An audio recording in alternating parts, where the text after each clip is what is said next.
Hello coders, this particular video is over Google Sheets in which we will be generating a progress report on some people, some kids whose marks is being given from class 5 to class 10, and I want to view their I want to view their progress or their deterioration or progress or deterioration, whatever it is, as a graph in this particular H column. So how can we do that? But before making this progress report, we will be doing another thing. We will be splitting the name. The name is in full, that is first name plus last name. We will be splitting the name into two. So we will be using a function split, and to this particular operation, what we need to do is that we need another column. So right click, insert column, not right, one column to left. Fine. So here it will be here another, we need another column. Right click and insert column left. Fine.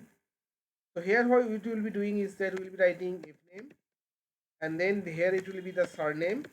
Now our goal is to break this name Shodav Maiti into first name and last name. How can we do that? We can use an Excel, we can use a Google function whose name is split, and we are splitting this name Shodav Maiti, and we are splitting it based on some delimiter. Delimiter is a special character which differentiates the column data into two. Here Shodav and Maiti is being splitted up using the spaces. So within two inverted comma, we are simply giving a blank space.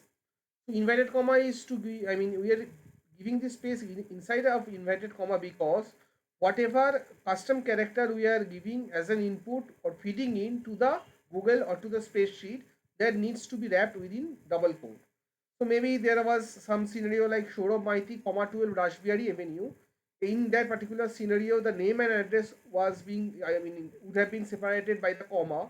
So then in that particular scenario, if we had wanted to differentiate the name into name and the address and divide it into two columns, we would have selected the cell, and after comma we have given within double quotation comma as the delimiter.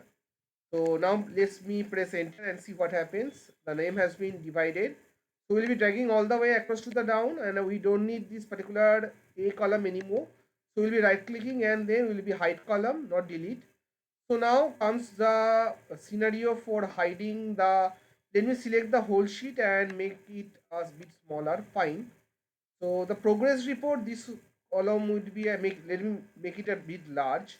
So the function we will be using to predict that how he has scored over the past years from class 5 to class 10. We'll be using a formula called Sparkline. Sparkline, yeah, this function, and the data set is this one, and then close the braces and press enter. So that's a pretty topsy-turvy one. He has been ups, there has been several ups and several downs. Let me drag all the way across to the down. Yeah, so that's the sparkline, and you can apply some formatting as you wish. So maybe I can give here the heading maybe blue if you wish to do so, and give the font color maybe red. It's still not looking very nice, so maybe we will be giving it as a maybe this one. So test it on your own, and for this particular progress report maybe I'll be giving a lighter shade of green. So formatting is another topic which we will be discussing later on for Google Sheets. For this particular Google Sheet tutorial, I have shown you that how to split a cell into two columns based on some delimiter, which is a special character which differentiates the cell data into two, and we have given a sparkline whose practical implications can be that Suresh Raina, maybe Virat Kohli, or maybe Mahendra Singh Dhoni, over the years they have scored some things in IC T20, and we can tally their this particular graph, that how they have scored, whether their runs have ascended or descended, how they have performed, or maybe your annual budget report, that over the years from 21 to 2024, over this year your monthly expense or your maybe your yearly expense, has it increased or decreased, or how the curves have changed over the years. So that's all for this short video tutorial. Happy coding guys, see you again next for some another video. Thank you.